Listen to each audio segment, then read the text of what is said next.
Hello, ladies and gentlemen, and welcome to It's Evil. I'm Meosha, your host. This radio series tells genuine crime stories involving real individuals. Simply things that we cannot explain. I usually say the creepiest crimes happens in small towns. Who knows, maybe it's because there's so many hidden secrets. In this season, we have 10 real terrifying episodes. Before we begin, we'd like to thank our sponsors, Gore Culture, your go-to source for newest horror movies, thrillers, sci-fi, and more. And my production company, M.V.B Films Productions, for making this episode possible. Welcome to It's Evil, Real Atlanta Cases. A Metro Atlanta community is grieving the death of popular bookstore owner after her body was found in a creek Monday, just a few counties away. Now officials are saying her employee kidnapped and murdered her. Erica Atkins was the owner of Birdsong Books in Henry County and a beloved member of her community. Around 1:15 p.m., a fisherman noticed a body in Cedar Creek in Putnam County, according to the sheriff's office. Deputies were able to identify the body as 42-year-old Atkins from Local Grove, the sheriff's office said. Henry County Jail officials said that 38-year-old Romero Johnson has been arrested in the connection to her death. He is facing charges of kidnapping and murder. He is said to have been a friend and worked for Atkins at her bookstore. I instantly assumed it was someone she knew. So, shocked, yes. Oblivious, even more. Erica was a busy woman. She was committed to helping her community. She donated books, donated her time.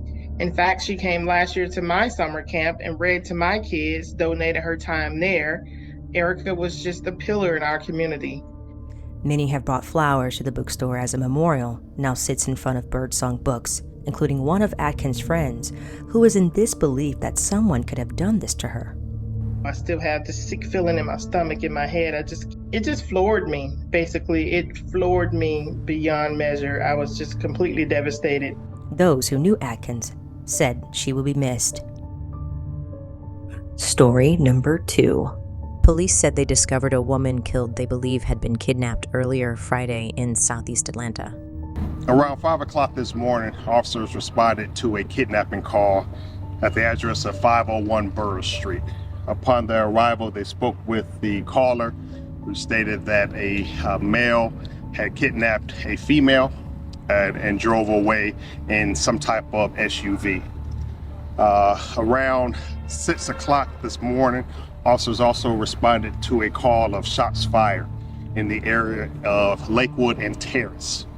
As homicide investigators were immediately contacted regarding the kidnapping call, while on scene, we learned of the shots fired call and sent individuals over to the area of Lakewood.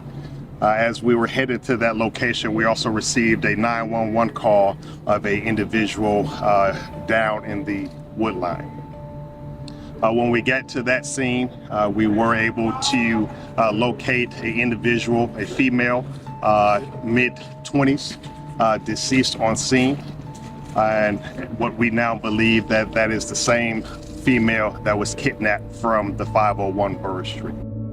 The Atlanta Police Department said they received a call around 5 a.m. Officers received a call about shots fired in the area of Lakewood Avenue and Terrace Way in southeast Atlanta. They were not able to find anything from that call. During the investigation, investigators determined the shots fired call was likely related to this incident, and investigators were responding to canvass the area when a witness called at around 9:55 a.m.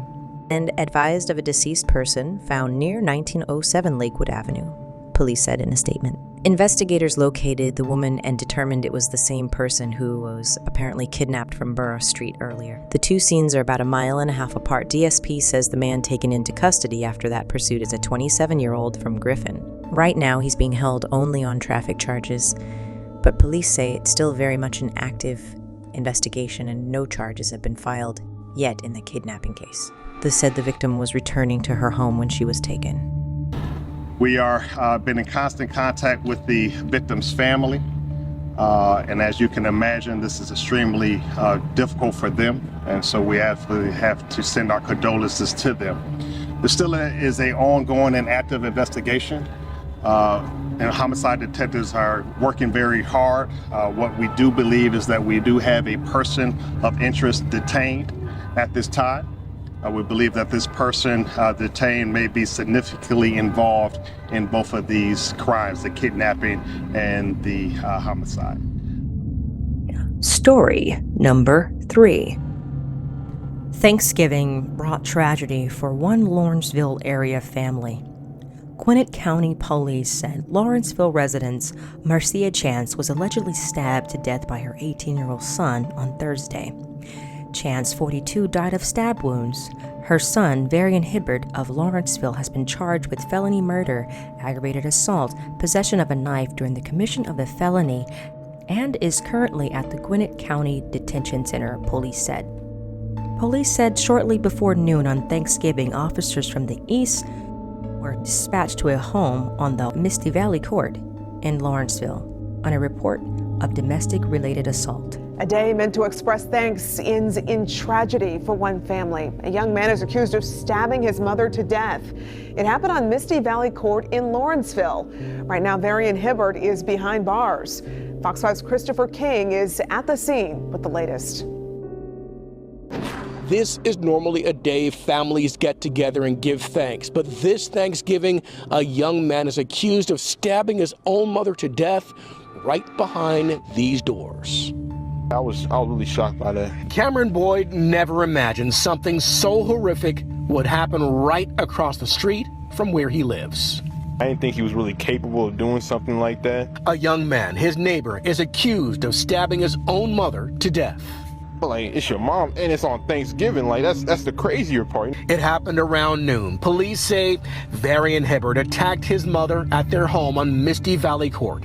Another family member inside the home, a boy, called 911. That is devastating. Henriette Robinson can't believe it. Never thought that, it'd come to this. When officers arrived, they found Chance's dead body inside the residence. Hibbert was at the scene and taken into custody. Gwinnett jail records show this is Hibbert's third arrest since early August.